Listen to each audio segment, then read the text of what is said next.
নমস্কার বন্ধুরা, আপনারা সবাই কেমন আছেন? তো আশা করি আপনারা সবাই ভালো আছেন।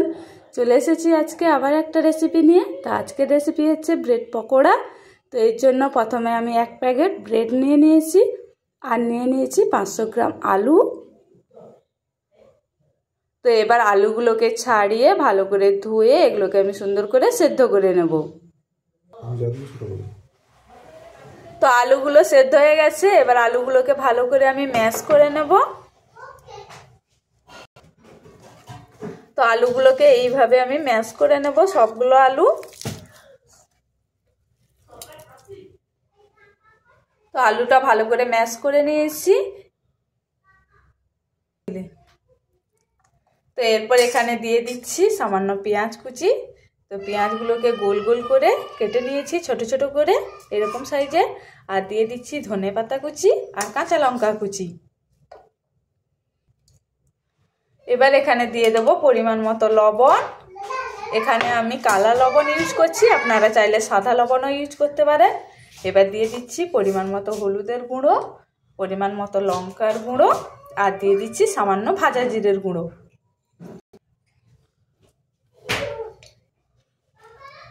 আর দিয়ে দিচ্ছি সামান্য পরিমাণ চিলি ফ্লেক্স। দিয়ে এটাকে ভালো করে আমি মাখিয়ে নেব আলুর সাথে।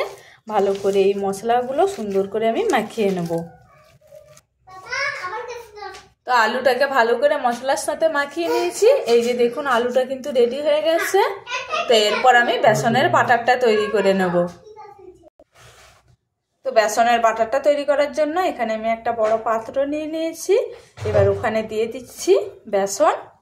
তো এখানে আমি 2 টেবিল চামচ বেসন ইউজ করছি। তো এবার বেসনে দিয়ে দিচ্ছি পরিমাণ মতো জোয়ান আর দিয়ে দিচ্ছি পরিমাণ মতো হলুদের গুঁড়ো, পরিমাণ মতো লঙ্কার গুঁড়ো আর দিয়ে দিচ্ছি পরিমাণ মতো লবণ। দিয়ে বেসনটাকে আমি জল দিয়ে এটাকে ভালো করে ফেটিয়ে নেব। তো বেসনের টেস্টটাকে আরও বাড়ানোর জন্য এখানে দিয়ে দিচ্ছি সামান্য পরিমাণ আদা রসুন বাটা। তো এটা দিয়ে ভালো করে মাখিয়ে এবার জল দিয়ে বেসনটাকে আমি ভালো করে ফেটিয়ে নেব। তো বেসনটাকে ভালো করে মাখিয়ে নিয়েছি, ভালো করে ফেটিয়ে নিয়েছি। এই যে দেখুন বেসনটা খুব একটা পাতলাও করিনি আবার খুব একটা মোটাও করিনি। তো বেসনটা কিন্তু অনেক টাইম ধরে ফাটাতে হয়েছে। এইভাবে করে বেসনটাকে ফেটিয়ে নিয়েছি। তো বেসনটা রেডি করার পর এবার গ্যাসে একটা কড়াই গরম করে এখানে আমি সাদা তেল গরম করতে দিয়ে দিয়েছি। এবার তেলটা গরম হচ্ছে, ততক্ষণের মধ্যে আমি ব্রেড পকোড়াটা রেডি করে নেব। তো এবার নিয়ে নিয়েছি এখানে ব্রেড, নিয়ে নিয়েছি এখানে জল, আলু আর বেসন। তো এরপর কি করব, ব্রেডগুলোকে আমি প্রথমে জলে ভিজিয়ে নেব হালকা করে। তারপরে এটাকে জল থেকে এরকম চিপড়ে দেব। তারপরে এর মধ্যে ঢুকিয়ে দেব হচ্ছে আলু।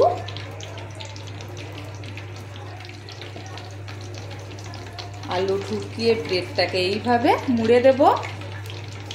তারপর হচ্ছে আমি বেসনে চুপিয়ে এটাকে তেলে ভাজতে দিয়ে দেব। তো এইভাবে সমস্ত ব্রেডকে আমি বানিয়ে নেব, তার ভেতরে আলু ঢুকিয়ে।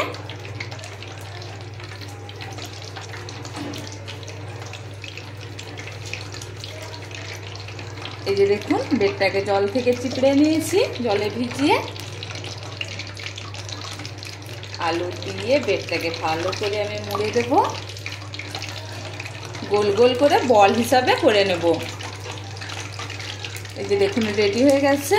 এবার বেসনে চুবিয়ে তেলটা গরম হলে আমি তেলে ছেড়ে দেব।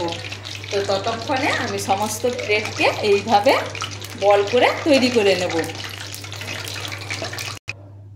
তো এই যে দেখুন আমার কিন্তু সমস্ত বল রেডি হয়ে গেছে। তো এবার তেলটাও গরম হয়ে গেছে।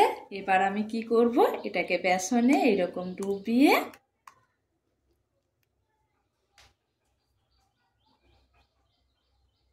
এই যে দেখুন এরকম করে ছেড়ে দেব। সমস্ত ব্রেডকে এইভাবে করে ছেড়ে দেব। এটা খেতে কিন্তু দারুণ লাগে এই পকোড়াটা ব্রেড পকোড়াটা।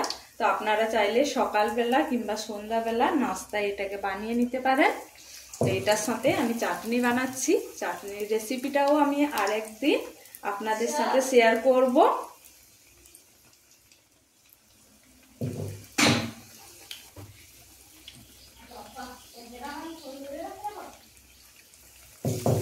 চাটনির রেসিপিটাও আরেকদিন আপনাদের সাথে শেয়ার করব। আজকে শুধু ব্রেড পকোড়ার রেসিপিটা শেয়ার করলাম। তো ওই চাটনিটা দিয়ে আপনারা ব্রেড পকোড়া, যে কোনো মোমো ওইগুলো কিন্তু খেতে পারেন। তো চাউমিনটাও খেতে পারেন ওই চাটনিটা দিয়ে।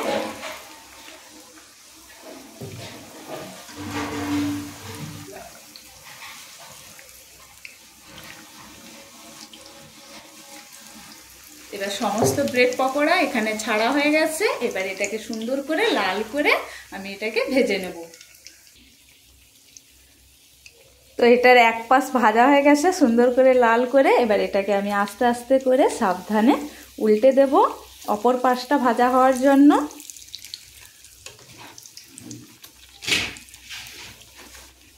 তো সমস্ত পকোড়াকে উল্টে পাল্টে সুন্দর করে লাল করে আমি ভেজে নেব।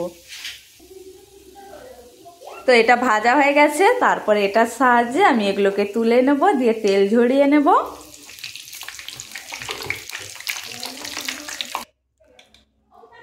তো এই যে দেখুন তেল থেকে ব্রেড বলগুলো কিন্তু ছেঁকে নিয়েছি। এবার তেলটা ঝরিয়ে এটাকে আমি নিয়ে নেব একটা থালায়। তারপর এটাকে গরম গরম পরিবেশন করে দেবো চাটনির সাথে। তো এই যে গরম গরম চাটনির সাথে গরম গরম পকোড়া নিয়ে নিয়েছি। এবার এটাকে খাওয়া হবে। তো আজকের রেসিপি ছিল এইটুকুই। রেসিপিটা কেমন লাগলো কমেন্ট করতে একদম ভুলবেন না, এবং আপনারাও বাড়িতে বানিয়ে ফেলুন চটচট এই ব্রেড পকোড়ার রেসিপি, এবং কেমন হয়েছে আমাকে জানান। এবং আমার ভিডিওটা দেখার জন্য সবাইকে অনেক ধন্যবাদ। সবাইকে টাটা।